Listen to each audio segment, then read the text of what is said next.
The Ethereal Girl and the Alien Confession.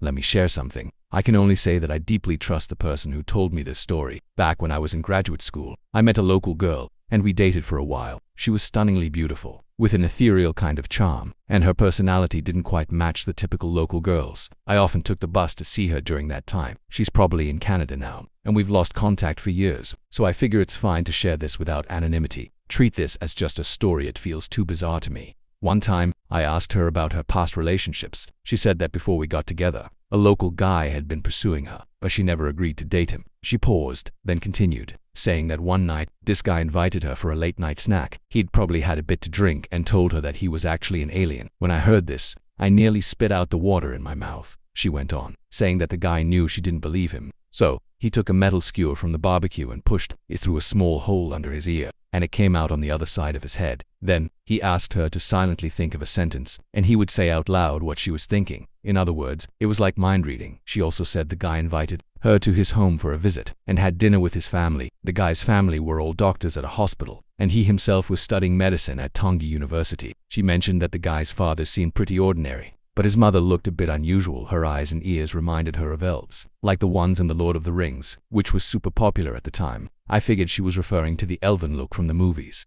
Back then, I found the story utterly absurd, but she told it to me with a completely serious expression. I know some people have small holes under their ears. It's called a preauricular sinusand maybe. He used it to perform some kind of magic trick, though I didn't really believe it. This story has stayed vividly in my mind. I think the real reason it stuck with me is that she was an incredibly kind and pure person, truly kind beyond measure, and a devout Buddhist. I remember her telling me once that during a holiday, she went to Mount Wutai and could step by step from the bottom of the mountain to the top. At the time, I didn't fully grasp what that meant. Years later, when I visited Mount Wutai myself and climbed to the top, panting and exhausted, I was filled with deep admiration for her.